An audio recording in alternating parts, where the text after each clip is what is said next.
अगर सरकार सही रीति से अपनी ही बनाई हुई योजनाएं, लक्ष्य सही दिशा में और सही गति से लागू कर रही होती तो आज हमारे हरियाणा में गरीबों की आय दुगनी होती, ना कि उनकी संख्या। पैरा नंबर 9 में लिखा गया आवास योजना के बारे में कि 52,000 से अधिक आवेदकों का पंजीकरण हो चुका है। कितनी हैरानी की बात है। 2022 तक तो हर सिर पर छत देने की बात की गई थी और 2025 में पंजीकरण ही चल रहा है। ये विपरीत दिशा में 3 गुना गति से सरकार जा रही है या किस दिशा में जा रही है? पैरा नंबर 15 में लिखा गया सरकार की नीतियां किसान कल्याण पर केंद्रित है। क्या ये सच है? अगर किसान कल्याण पर केंद्रित है तो किसान आज इतना परेशान क्यों है? क्यों अपनी मर्जी से आज वो हरियाणा से दिल्ली नहीं जा सकता? क्यों आज भी शंभू बॉर्डर 1 साल से ऊपर हो गया बंद पड़ा है? वहां के अंबाला के निवासी परेशान, किसान परेशान, आने जाने वाला हर व्यक्ति परेशान है। रास्ता बनाया गया सुविधाओं के लिए या समस्याओं के लिए? अगर इतनी ही केंद्रित है राज्य सरकार तो बात करें केंद्र सरकार से कि किसानों की सुनवाई हो, उनकी समस्याओं का समाधान हो, इस रास्ते को खोला जाए। ये तो है नहीं। और बात करें कल्याण की, हरियाणा में किसान कल्याण प्राधिकरण बनाया गया था जिसके तहत किसानों की आय दुगनी करने की बात की गई थी। क्या रहा उस प्राधिकरण का? कितने किसानों की आय दुगनी हो गई? ये समय से 3 साल आगे चले गए हैं और 3 गुना गति की बात कर रहे हैं। पैरा नंबर 38 में रोजगार के लिए कहा गया, इतनों को रोजगार दिया। 2 लाख नौकरियां प्रति वर्ष देने की बात की गई थी और 10 सालों में भी 2 लाख भर्तियां नहीं हुई हैं। 1,75,000 नौकरी देकर सरकार अपनी पीठ थपथपा रही है। कहा 2 लाख प्रति वर्ष और कहा 10 सालों में 2 लाख नहीं। 2019 के अभिभाषण के 9वें पेज पर लक्ष्य रखा गया था कि अनुसूचित जातियों और पिछड़े वर्गों के लिए आरक्षित सरकारी नौकरियों के विभिन्न बैकलॉग को भरा जाएगा, अभियान चलाया जाएगा। क्या रहा उस अभियान का? अभियान शुरू तक नहीं हुआ, बैकलॉग कब भरा जाएगा? और आज तो रोजगार की स्थिति ऐसी है हरियाणा में कि यहाँ का युवा यहाँ रहना नहीं चाहता, प्रदेश का युवा यहाँ से बाहर जाना चाहता है। माँ बाप चाहे उन्हें कर्जा लेना पड़े, जमीन बेचनी पड़े, लाखों खर्च करने पड़े, लेकिन अपने बच्चों का भविष्य वो यहाँ नहीं देख पा रहे हैं, मजबूरी में बाहर जा रहे हैं और मजबूरी में वापस ही भेजा गया उनको, हथकड़ियों में, बेड़ियों में बांधकर उनको अमेरिका से वापस भेजा गया है। रोजगार की बात करते हैं, जब प्रदेश का युवा यहाँ रहने को तैयार नहीं है।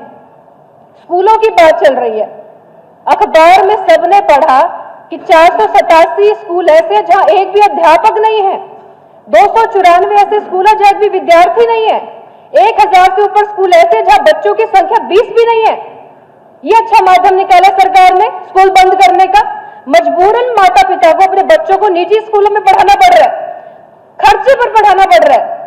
जिसकी गुंजाइश है वो अपने बच्चों को शिक्षित बना रहे हैं, लेकिन अब खर्चे पे कर रहे हैं और जिनके पास गुंजाइश नहीं है उनके बच्चे शिक्षा से वंचित रह रहे हैं। हमारे देश में शिक्षा का अधिकार संवैधानिक अधिकार है, उस अधिकार से वंचित हो रहे हैं। वो बात कर रहे हैं कि 90% से अधिक अंक लेने वाले बच्चों को प्रोत्साहन राशि दी जाएगी और जो इन बच्चों की पढ़ाई छूट गई, स्कूल में अध्यापक नहीं होने के कारण फेल हो रहे हैं, 90% अंक नहीं ले पाए, उनको क्या देगी सरकार? उसके बारे में बताएं। उद्योगों की बात कर रहे हैं कि हमारी अर्थव्यवस्था का मूल आधार है, तो मैं पूछना चाहती हूँ, उद्योग नीति 2015 लेकर आए, उसका लक्ष्य था 1 लाख करोड़ का निवेश करेंगे, 4 लाख से अधिक रोजगार लाएंगे। कितने रोजगार आए? कितनों को रोजगार मिला? कितना निवेश हुआ? 2020 में भी एक नीति आई, हरियाणा उद्यम एवं रोजगार नीति, उसके तहत भी लक्ष्य लेकर आए 5 लाख रोजगार देंगे, 1 लाख करोड़ का निवेश होगा, 2 लाख करोड़ का निर्यात होगा। कितनों को रोजगार मिला? कितना निवेश आया? बताए सरकार।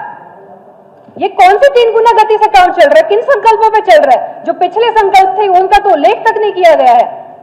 पैरा नंबर 85 में वन एवं पर्यावरण संरक्षण की बात की गई है और 2022 के भी भाषण में कहा सभी पंचायतों की 10% भूमि पर ऑक्सीवन का स्थापन करने का हरियाणा पहल करने वाला है। और आज की स्थिति यह केवल 80 करोड़ क्षेत्र तक सीमित है।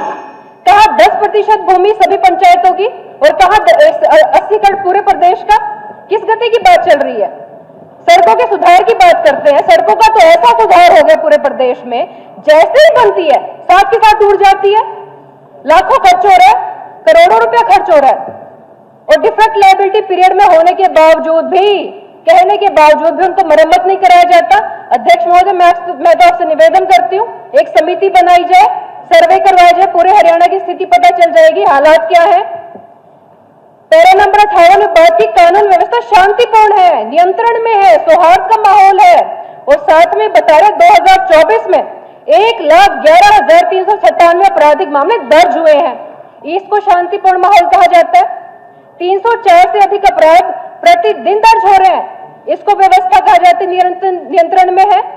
क्राइम रेट पर कैपिटा में हमारा प्रदेश हरियाणा पूरे देश में 8वें स्थान पर आ चुका है।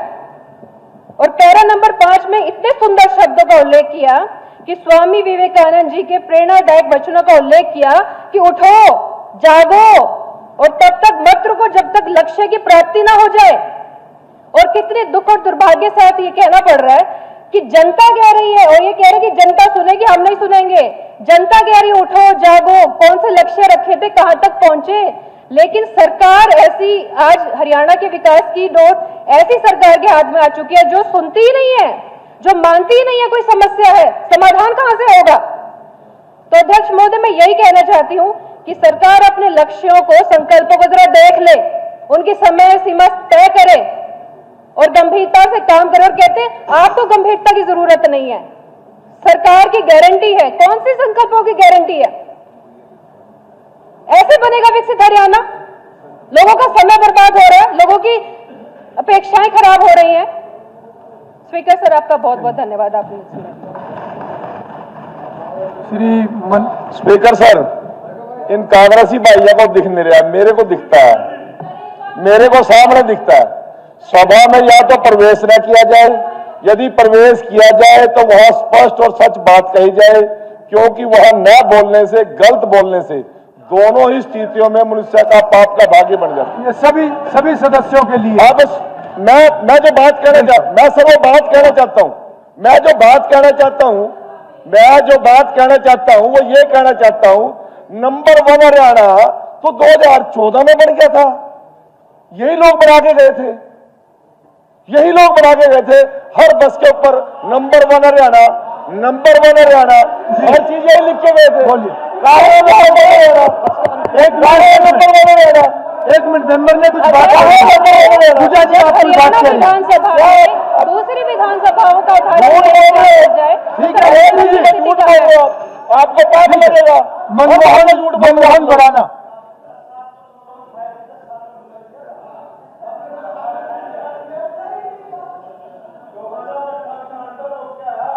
माननीय अध्यक्ष जी, बढ़ाना जी, आप बोलिए।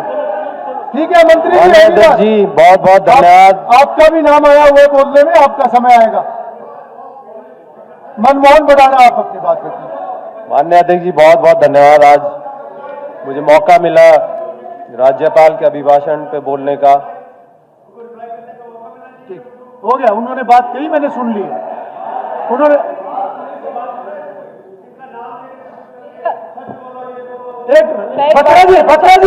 बत्रा जी तबसरा नहीं बोलिए, आपको कोई बात करनी? सर, इस सदन में आज एक मिनट, एक बार शांत हो जाए सब। मैंने प्रश्नकाल में प्रश्न रखा, मेरे प्रश्न का उत्तर सीधा नहीं आया, और उसके बावजूद भी मुझे सप्लीमेंट्री क्वेश्चन रखने का अधिकार नहीं दिया गया। ये महिला सशक्तिकरण है, महिलाओं की बात मैंने उठाई। आपका जवाब आ गया था, फिर भी मुझे बोलने दो, आप नहीं बोलेंगे। आपका जवाब आ गया था पूजा जी, फिर भी अगर आपको लगता है कि जवाब अधूरा था तो आपके पास मेरे विधानसभा के भेजो, मैं आपका सुनिश्चित करूंगा कि आपका पूरा जवाब आए, आपकी जो भी अपेक्षा थी। सर, फिर भी मेरा सप्लीमेंट्री क्वेश्चन रखने का अधिकार से मुझे आज वंचित किया गया है। हरियाणा विधानसभा में दूसरे विधानसभाओं के उदाहरण देके आप कह रहे कि उत्तर दिया गया है, मैं बिल्कुल सहमत नहीं हूं, मेरे सवाल का जवाब नहीं आया है। ठीक है, आप नोटिस दीजिए, आपका जवाब आ जाएगा। ठीक है, मनमोहन बढ़ाना जी।